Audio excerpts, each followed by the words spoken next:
김기석이라는 한 아버지가 있습니다. 이분은 1986년에 자신에게 있던 한 아들을 잃어버렸습니다. 아들 이름은 김호였어요. 나이는 3살이었습니다. 이 김기석이라는 아버지는 그 아들을 너무너무 사랑했어요. 밥을 먹다가도 아들을 안아주고, 잠을 자다가도 아들을 안아주고, 너무너무 사랑하고 너무너무 예뻐했어요. 어느 날 이 3살 된 아들이 작은아버지 집에 놀러 가다가 사라지고 말았어요. 김기석 씨는 그날 이후로 모든 인생이 다 무너졌어요. 아들을 찾기 위해서 다니던 직장도 다 관뒀어요. 그리고 전국을 돌아다니면서 잃어버린 아들을 찾기 시작했어요. 혹시 섬에 팔려갔나 싶어서 대한민국에 있는 모든 섬들을 다 뒤져봤어요. 그런데도 아들을 찾을 수가 없었어요. 아들을 잃은 고통이 얼마나 심한지 하루에 21알이라는 그 많은 약들을 먹지 않으면 도저히 잠을 잘 수가 없었어요. 가정은 무너지고 아내도 아들을 잃은 고통 때문에 도저히 같이 살 수가 없어서 결국은 아내와도 이혼하고 말았어요. 빚은 점점 쌓여갔어요. 그러다가 2001년에 교통사고를 당했어요. 너무 상해가 너무 심해서 의사가 2 다리를 자르지 않으면 죽는다고 했어요. 그런데 이 아버지는 나는 다리를 자르지 않겠다고 했어요. 그것은 장애인이 되는 것이 두려워서가 아니었어요. 수술이 무서워서가 아니었어요. 아들을 찾으려면 2 다리가 붙어 있어야 아들을 찾을 수 있기 때문에 선생님, 저는 절대로 다리를 자를 수 없습니다. 의사는 다시는 일어설 수 없을 것이라고 했지만 김기석 씨는 3년 만에 기적적으로 걸어 다닐 수 있게 됐어요. 그 모습을 보고 의사가 이거는 기적이라고 했어요. 지금도 그분은 아들을 찾아 전국을 헤매고 있어요. 아들을 만나기 전에는 죽을 수 없다라고 해요. 자기는 지금 당장이라도 아들을 만난다면 꼭 하고 싶은 말이 있다고 했어요. 그동안 아픈 데는 없었니? 정말 보고 싶었단다. 그 말 한마디를 하고 싶다라고 했어요. 저는 그 기사를 읽고 눈물이 나더라고요. 아, 이게 아버지구나. 이게 아버지의 사랑이구나. 하나님은 아버지예요. 하나님은 우리의 아버지예요. 하나님의 사랑은 아버지의 사랑이에요. 하나님의 은혜는 아버지의 은혜예요. 하나님은 마치 아들을 사랑하듯이, 자녀를 사랑하듯이 우리를 사랑하시는 분이에요. 성경은 뭐라고 얘기하고 있습니까? 아버지의 사랑보다 더 큰 사랑이 하나님의 사랑이다. 예수님께서는 우리에게 말씀하시기를 이제 너희는 하나님을 아버지라고 불러라. 누구 때문에요? 예수 때문에. 예수 그리스도의 보혈의 공로로 인하여 이제 너희가 하나님을 아버지라고 부를 수 있게 되었다. 구약시대에는요, 예수님이 안 계셨잖아요. 그때는 율법의 시대라고 해요. 그러니까 하나님과 성도 사이가 법적인 관계였어요. 그러니까 구약 성경을 보면 하나님을 아버지라고 하는 곳이 거의 없고 하나님은 왕이시고 우리는 그의 백성이다. 법적인 관계로 설명을 하고 있죠. 그런데 이제 예수님이 오시고 난 이후에 신약 시대에는 하나님을 아버지라고 부르라고 하셨어요. 즉 예수 그리스도의 피로 맺어진 혈연 관계라는 거죠. 예수 그리스도의 보혈의 공로로 인해서 하나님은 우리의 아버지가 되시고 우리는 하나님의 자녀가 됐다라는 거예요. 그래서 예수님께서는 이제는 기도할 때에 아버지라고 불러라. 아버지처럼 너희를 사랑하실 것이다. 너희의 아버지가 되셨다. 예수의 피로.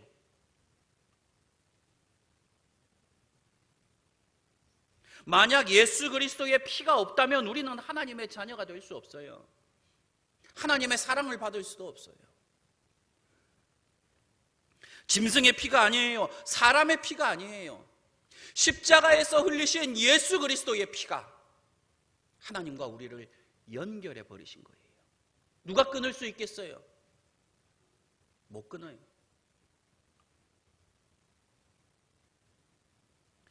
그러면 우리가 이제 예수의 피로 하나님의 자녀가 됐어요. 그럼 어떻게 살아야 합니까? 옛날처럼 살면 안 돼요. 예수님을 모를 때처럼 살면 안 되는 거예요. 오늘 본문 2절은 이렇게 말씀하고 있어요. 하나님의 뜻을 따라 육체의 남은 때를 살려 함이라. 우리 육체의 남은 때가 10년인지 20년인지 모르지만 그 남은 때를 하나님의 뜻을 따라 살아야 한다. 그렇게 말씀하고 있다는 거예요. 요즘 사회적으로 동성연애가 논란이죠. 동성연애를 어떻게 볼 것인가? 개인적인 취향의 문제인가? 아니면 이것이 도덕적인 문제인가? 사실 동성연애를 한다고 해서 우리 한국 사회에서 법적인 문제가 되는 것은 아니죠. 그렇죠? 뭐 경찰이 잡아가는 것도 아니에요. 그런데 왜 교회에서는, 왜 주의 종들이 그렇게 동성연애를 문제시하는가? 왜 그렇습니까? 답은 단순해요. 동성연애가 하나님의 뜻이 아니기 때문이에요. 하나님의 뜻은 무엇입니까? 남자와 여자가 만나서 사랑하는 거예요. 그렇죠? 사랑은 좋은 거잖아요. 아름다운 거잖아요. 그런데 그 아름다운 사랑은 아담과 하와, 남자와 여자가 만나서 사랑해 아름다운 것이지, 아니 남자가 남자와 더불어 사랑하고 여자가 여자와 더불어 사랑하면 이게 하나님의 뜻이 아니에요. 다른 이유가 없어요. 남자와 여자가 만나 사랑하는 것은 하나님의 창조의 법칙이에요. 자연의 순리예요. 아름다운 일이에요. 귀한 일이죠. 그러면 될 것을 왜 남자가 남자와 더불어 그 부끄럽고 창피한 짓을 하냐 이 말이에요. 그 동성 간의 그 잘못된 정욕 때문에 에이즈에 걸려요. 에이즈에 걸려도요, 사실 그 동성연애를 통해서 에이즈가 많이 확산이 되지 않습니까? 그런데 그게 그렇게 위험한 행위라는 것을 아는데도요, 그 동성연애를 못 버린대요. 그 정욕을 이기지 못하는 거예요. 그 몹쓸 병에, 무서운 병에 걸리는 줄 알면서도 그 동성연애의 늪에서 벗어나지를 못해요. 그들의 사랑은 비정상적이에요. 그들의 정욕은 병이에요. 레위기 18장 22절에서 너는 여자와 동침함 같이 남자와 동침하지 말라. 이는 가증한 일이니라. 성경이 말하고 있잖아요. 성경에서 동성연애를 하지 말라고 하면 안 하면 돼요. 그렇죠? 다른 이유 여러 가지 붙일 필요 없어요. 완전히 무슨 학자의 이름을 들이대고 무슨 이론을 들이대고, 여러분 그럴 필요도 없어요. 그냥 하나님이 하지 말라고 했으니까 우리는 안 한다. 우리는 거부한다 이거죠. 오해하지 마세요. 그렇다고 우리가 동성연애자들을 그러면 안 되죠. 개인적으로 가서 그 사람의 인격을 모독하거나 개인적으로 만나서 이 더러운 놈아 그렇게 해서는 안 돼요. 물론 그들의 인격을 모독하자는 게 아니에요. 그냥 그 동성연애 자체를, 이것이 하나님의 뜻이 아니기 때문에 우리는 이것을 거부한다는 것 뿐이지, 동성연애자들을 손가락질하자는 건 아니에요. 오해하지 마세요. 그들에게도 하나님의 사랑이 필요하고 그들에게도 하나님의 회개할 기회가 주어져야 한다라고 저는 생각해요. 그들도 회개해서 죄를 버리고 예수를 믿고 구원받으면 좋은 일 아닙니까?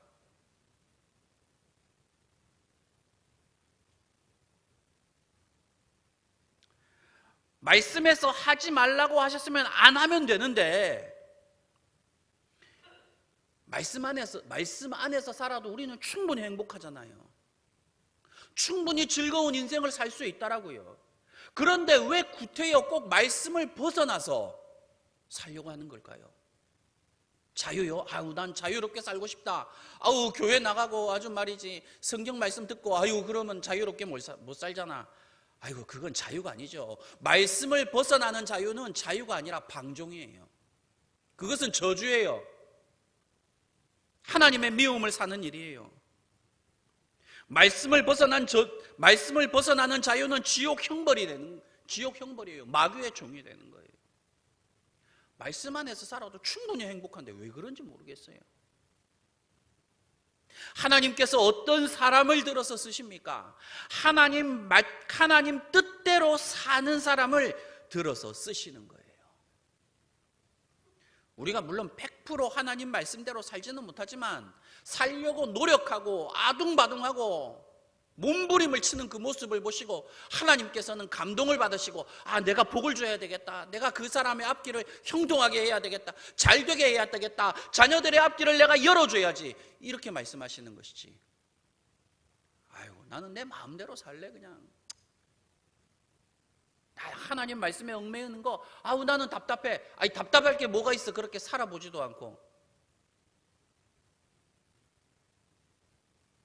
하나님 뜻대로 말씀대로 사는 것이 사실 쉬운 일은 아닙니다.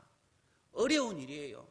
가볍게 생각할 문제는 아니에요. 그런데 어렵기 때문에 그만큼 귀한 일이에요. 그만큼 거룩한 일이라는 거예요. 말씀을 모르는 사람은요, 하나님의 뜻대로 살 수가 없어요. 하나님의 뜻이 성경 말씀 안에 있는데, 하나님 말씀을 모르고 어떻게 하나님 뜻대로 살 수 있겠어요? 그래서 우리는 성경을 읽어야 해요. 성경을 공부해야 하는 거예요. 성경에 대한 열정이 있어야 돼요. 뜨거운 마음으로 하나님의 말씀을 연구해야 돼요. 성령 하나님은 열심히 있는 성도에게 깨달음을 주시는 거예요. 깊은 은혜를 경험하게 하세요. 복을 내려주시는 거예요. 열심을 가진 성도들에게. 하나님께서는 성경을 사랑하는 사람을 사랑하세요. 성경을 지키고 수호하는 사람을 소중하게 여기세요. 요즘 성경의 권위를 공격하는 사람들이 얼마나 많습니까? 그들이 하는 말이 그래요. 성경은 하나님 말씀이 아니다. 인간들이 지어낸 얘기다. 신화다. 전설이다. 수천 년 전의 이야기가 오늘날 우리와 무슨 상관이 있는가? 심지어는 신학교 다니는 교수 가운데도 그런 사람이 있어요. 진보신학이라고 하죠. 자유신학이라고 해요. 들어보면 별로 시덥지 않은 얘기예요. 대꾸하고 싶지도 않아요. 대꾸할 가치가 있어야지 대꾸하지. 그들은 하나님 말씀을 못 믿어요. 믿음이 없어요. 여러분, 믿음이 있는 사람과 믿음이 없는 사람은요, 대화가 안 됩니다. 대화 한번 해보세요. 서로 자기 말만 해요. 평행선을 달리는 거예요. 벽을 보고 얘기하는 것 같아요. 하나님께서 말씀의 권위를 가볍게 여기는 사람들을 들어서 쓰시겠어요? 그런 사람들을 귀하게 생각하시겠어요? 하나님께서는요, 그런 사람들을요, 경멸하세요. 업신여기세요. 비웃으세요.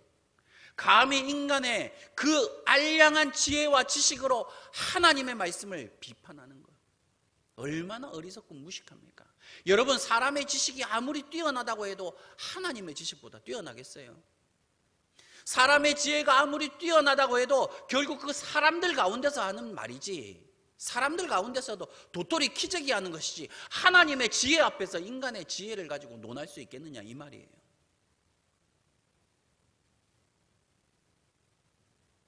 성경은 비판의 대상이 아닙니다. 분석의 대상이 아니에요. 평가의 대상이 아니에요. 성경은 믿음의 대상이에요. 신앙의 대상이에요. 순종의 대상이에요. 성경은 그냥 믿어버려야지. 이거는 맞고 저거는 틀리고, 이게 좀 말이 안 맞는 것 같네. 그 사람 네 말이 더 안 맞아요. 요즘 살기가 얼마나 힘든지 로또에 인생을 거는 사람들이 참 많아요. 그런데 로또 그게 마음대로 됩니까? 마음대로 되면 다 부자 되게 해요. 그렇죠? 그 1등이요, 1등 확률이 814만 분의 1입니다. 여러분, 우리가 있잖아요, 비 오는 날 지나가다가 번개 맞을 확률이요 600만 분의 1이라고 합니다. 그러니까 이게 번개 맞을 확률보다 더 낮은 게 이게 로또 확률이 1등 되는 확률이에요. 그러니까 수학 교수가 그 TV에 나와서 그 얘기를 하더라고요. 세상에서 제일 무식한 사람이 로또 사는 사람이다. 아니, 그 사람은 수학 교수니까 이제 그런 말을 하는 거겠죠. 자기가 분석해 보면 그랬대요, 통계적으로. 얼마 전에 오스템 임플란트 직원이 뭐 수천억을 횡령했다고 하더니 또 며칠 전에 뉴스를 보니까 계양 전기에서 또 어떤 사람이 그 직원이 또 245억을 횡령했대요. 그걸 가지고 주식에 투자했는데 다 날라갔대요. 아니, 다들 왜 그런 짓을 하는지 모르겠어요. 아니, 자기 돈을 가지고 그 짓을 하든지 하죠. 왜 남의 돈을 가지고 그 왜 그렇습니까? 목표가 잘못됐어요. 목적이 잘못된 거예요. 자기 인생도 무너지고 회사도 무너지고 다른 사람의 인생도 망치는 일이에요, 그게. 이 세상에는 잘못된 목표를 가진 사람들이 많아요. 이기적인 욕심을 채우려는 목표가 있어요. 정욕을 채우려고 하는 목표가 있다라는 거예요. 그런데 목표가 잘못되면요, 사람이 잘못돼요. 인생이 잘못돼요. 다른 사람까지 망치는 거예요. 사람은 누구나 삶에 목표가 있어요. 목표 없는 사람은 없어요.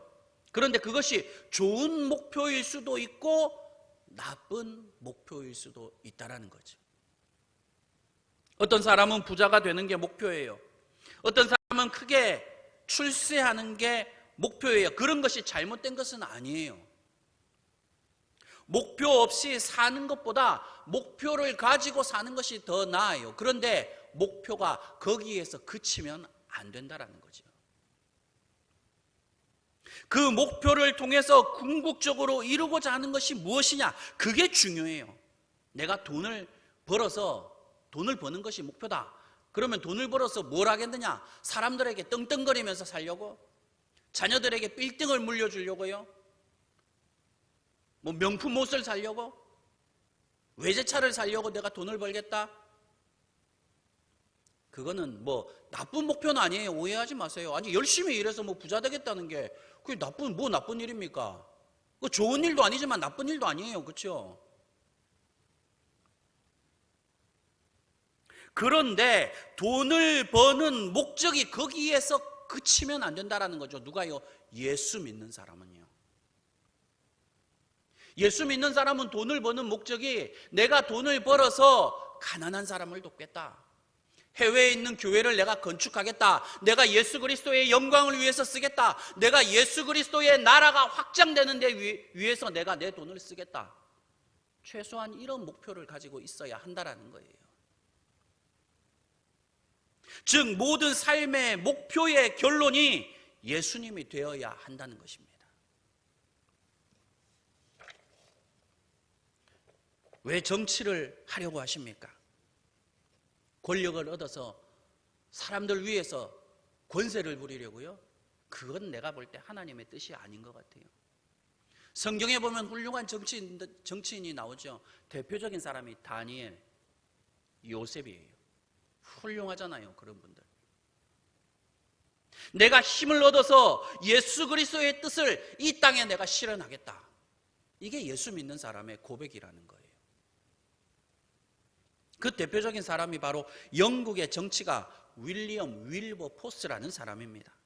이분은 18세기의 이 인물인데 이분은 믿음이 아주 좋은 분이었어요. 감리교인이었어요. 존 웨슬리 목사님과 가까웠어요, 이분이. 당시 이분이 21살에 영국의 국회의원으로 당선이 돼요. 근데 당시 영국에서는요, 노예 무역이 굉장히 성행했어요. 영국 국가의 수입의 3분의 1이 노예 무역으로 이루어졌어요. 그러니까 이 아프리카에서 흑인들을 사서 다른 데 이제 돈을 주고 파는 거죠. 그러니까 사람을 사고 팔면서 엄청난 이익을 영국 정부가 누렸어요. 그런데 윌버포스가 볼 때는 그게 너무나도 잘못됐다라는 게 보이는 거죠. 여러분, 우리 영국의 감리교는요, 언제나 항상 노예 제도를 반대했습니다. 사람들이 그거 잘 모르고 그냥 감리교 왜 오래 있었는데 왜 노예 제도를 왜 뭐 반대 안 했느냐? 아니에요. 우리 감리교는요 언제나 노예 제도를 반대했어요.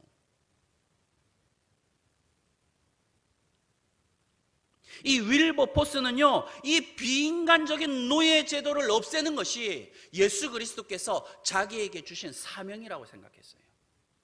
그게 자신의 일생의 삶의 목표였어요. 그래서 존 웨슬리 목사님과 힘을 합쳐서 이 영국에서 노예 제도를 없애자. 그래서 나아가서는 전 유럽의 모든 노예 제도를 없애버리자. 그렇게 존 웨슬리 목사님과 힘을 합쳤어요. 그러자 영국 사람들은 그를 매국노라고 손가락질했어요. 위선자라고 했어요. 두 차례나 암살을 당할 뻔하기도 했어요. 하지만 윌버포스는 포기하지 않았어요. 영국 전역을 돌아다니면서 영국 사람들에게 노예 제도가 잘못됐음을 얘기하고 서명을 받기 시작했어요. 그렇게 26년을 여러분 1, 2년이 아니라 26년을 노력했어요. 그래서 자기가 죽기 3일 전에 영국에서 노예 제도를 없애버립니다. 너무나도 대단한 분이에요, 이분이. 그래서 미국의 이 링컨 대통령이 윌리엄 윌버포스를 보고 감동을 받아서 자기도 미국에서 노예 제도를 없애겠다라고 했어요. 대단한 분이죠. 윌버포스는요 노예 제도를 폐지하는 것이 자신을 향한 예수님의 뜻이라고 믿었어요. 오늘 본문 말씀이죠. 다시 사람의 정욕을 따르지 않고 하나님의 뜻을 따라 육체의 남은 때를 살게 하려 함이라. 윌버포스는 26년 동안 자기가 죽기 3일 전까지 노예 제도를 내가 없애겠다. 이것이 내게 주신 하나님의 뜻이다. 이게 예수님을 사랑하는 사람의 모습이죠. 여러분 아무리 보잘것없는 사람이라고 하더라도요 다 주님의 뜻이 다 있습니다. 뜻없는 사람이 없어요. 하나님께서는 우리에게 여러 가지 뜻을 주셨어요. 목표를 주셨어요. 그런데 우리에게 주신 가장 위대한 목표 중에 하나가, 하나님이 주신 가장 놀라운 하나님의 뜻은 바로 예수 그리스도라는 거예요. 예수 그리스도를 믿는 것, 예수 그리스도를 사랑하는 것, 예수 그리스도를 증거하는 것, 그것이 하나님께서 우리에게 주신 가장 위대한 뜻이에요. 모든 것은 다 이 예수 그리스도로부터 나온다라는 거지요. 사람이 가장 아름답게 사는 방법이 예수님에게 있어요. 예수님을 믿으면 우리도 그런 위대한 삶을 살 수 있다는 거예요. 얼마 전에 뉴스 이은혜라는 그런 이상한 여자 뉴스 다 아시죠? 이름이 또 왜 은혜인지 모르겠어요. 참 답답해 죽겠어 그냥. 이 계곡살인 다 아실 거예요.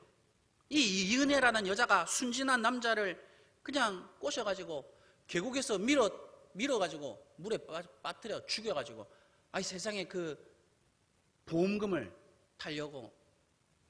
사람이 이게 어떻게 그럴 수 있을까? 우리는 그렇잖아요. 사람 한 대 때리는 것도 감옥에 갈까 봐 무서운데 어떻게 사람을 죽일 수가 있을까요? 그게 이 사람의 정상적인 사고로는 불가능해요. 내가 볼 때는 그게 마귀가 씌어서 그런 거예요.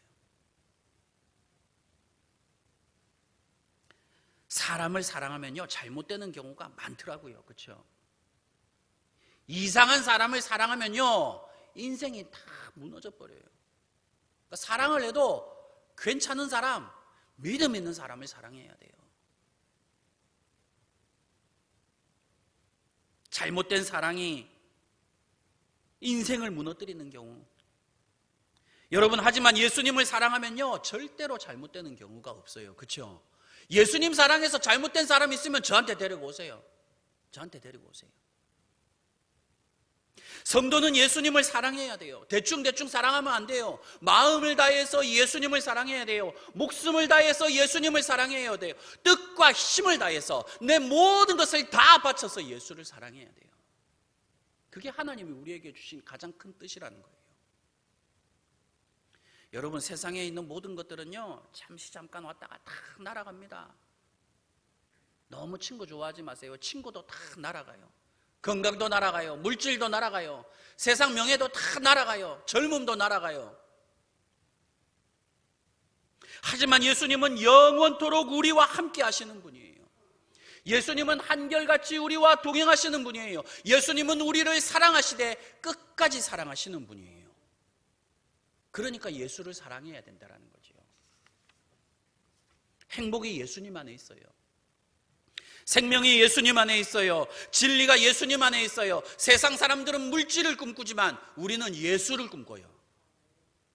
세상 사람들은 세상 부귀영화를 바라보지만 우리는 예수를 바라보는 거예요. 예수님이 최고의 축복이에요. 예수님을 꿈꾸는 사람은요, 절대로 망하는 법이 없어요.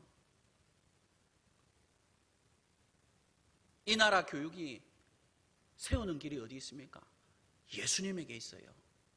학교에서 예수를 가르쳐 보세요. 학교 폭력이 어디 있습니까?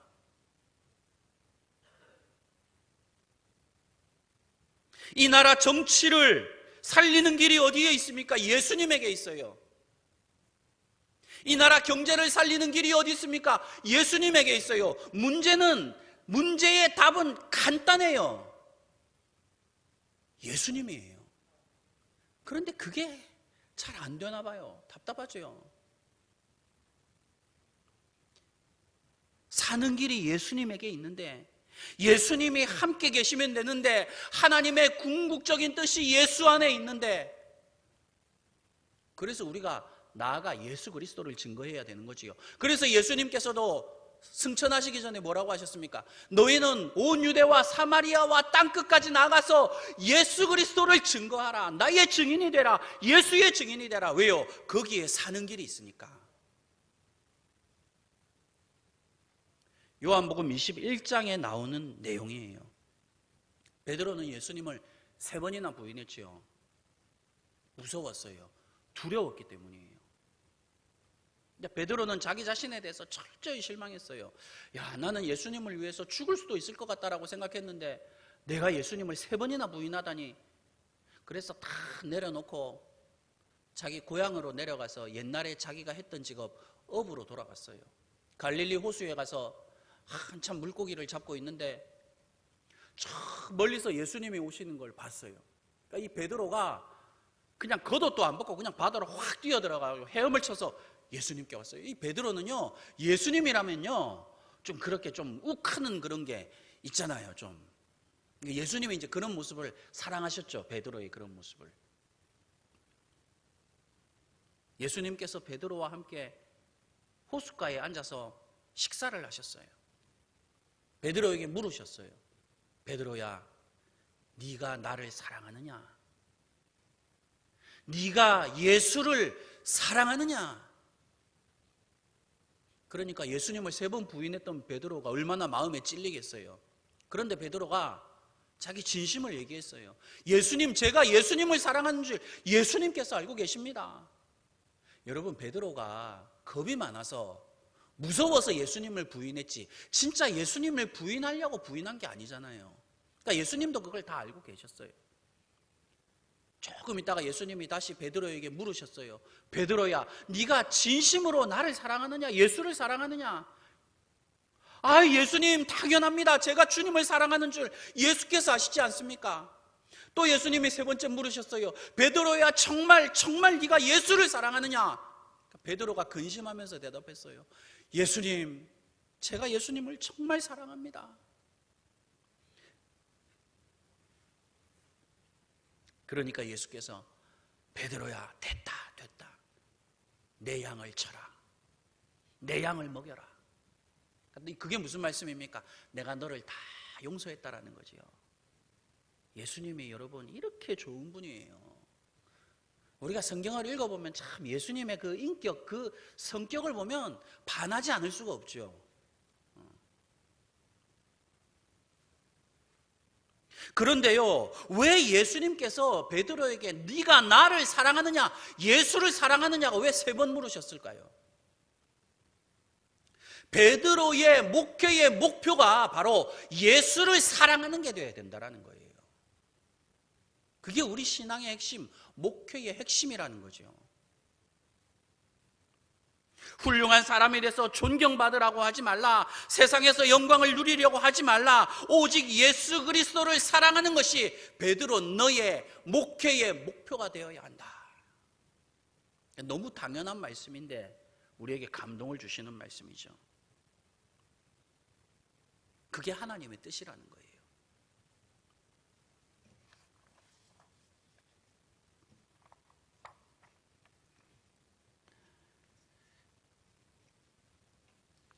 유럽은 기독교 정신으로 세워졌어요. 영국, 프랑스, 독일 전부 기독교 정신으로 세워진 나라지요. 그래서 일주일에 하루, 주일은 꼭 쉬었어요. 그런데 기독교 국가 정신으로 안 세워진 나라들은 쉬는 개념이 없어요. 그냥 뭐 죽도록 일하는 거예요. 죽도록.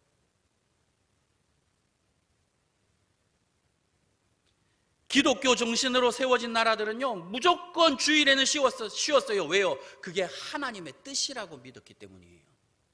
그런데 여러분, 그런 유럽이 잘 살지 않습니까? 잘 살잖아요, 지금도. 하나님께서 쉬라고 하시면 쉬어야 돼요. 그게 하나님의 뜻이에요. 그래서요, 쉴 때도요, 잘 쉬어야 돼요. 예수 믿는 사람들은. 쉴 때는 아주 푹 쉬어버려야 돼.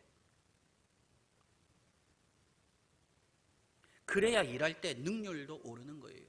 여러분, 이 생명이 없는 기계도요, 쉬지 않고 돌리면요, 기계도 고장나지요. 그런데 사람도 여러분 쉬지 않고 돌려보세요. 일을 시켜보세요. 100% 고장납니다. 병 걸려요. 짧게 보면 쉬지 않고 일하는 것이 유익한 것 같이 보이지만 길게 보면 쉬는 것이 유익하다라는 거예요. 왜요? 하나님이 쉬라고 하셨으니까 다 이유가 있는 거예요. 쉬지 않고 일하다가 병들어 보세요. 나중에는 열심히 모아둔 돈 다 병원비로 다 날아가고 결국에는 병원에 누워가지고 침대에 누워가지고 그 귀한 돈 써보지도 못하고 그냥 주님 얼굴 보는 거죠. 하나님께서 주일에 쉬라고 하셨으면 무조건 쉬어야 돼요. 무조건 안식해야 돼요. 무조건 예배해야 돼요. 그게 하나님의 뜻이라는 거죠. 주일은 예수님의 피로 하나님 앞에 예배 드리는 날이에요. 예수 그리스도의 보혈로 주님 앞에 제사 드리는 날이 주일이에요. 예수님을 만나는 날이에요. 예수의 이름을 부르는 날이에요. 예수의 능력으로 복받는 날이에요. 주일에는 무조건 쉬고 무조건 예배드리고 주일에는 무조건 은혜를 받아야 돼요. 그게 주님의 뜻이라는 거죠. 주일을 잘 사는 사람이 나머지 6일도 잘 살게 되는 거예요. 주일을 잘 지키면 하나님께서 그 6일은 주님께서 지켜주세요. 주일날 쉬지 않고 일한다고 복 받는 게 아니에요. 주일날 쉬지 않고 일하다가 복을 받았다면 그 복은 복이 아니라 저주예요. 나중에는 예수도 잃어버리고 믿음도 잃어버리고 구원도 잃어버리고 천국도 잃어버리고 지옥 형벌 받게 되는 거지요. 그래서 성경은 주일을 잘 지켜라. 주일에는 무조건 교회 나와서 쉬어라. 예수 안에서 참된 안식을 얻으라는 말씀인 거예요. 말씀을 정리하고 마치겠습니다. 그리스도인들은 하나님의 뜻대로 살아야 해요. 하나님의 뜻대로 살려면 말씀을 잘 읽고 말씀을 잘 연구해야 됩니다. 또한 성경은 비판의 대상이 아니라 믿음의 대상입니다. 그리고 예수 그리스도의 영광을 위해서 사는 것이 바로 하나님의 뜻이라는 거예요. 예수 그리스도를 증거하면서 하나님의 축복을 받는 주의 백성이 되시기를 주님의 이름으로 간절히 축원합니다. 기도하겠습니다.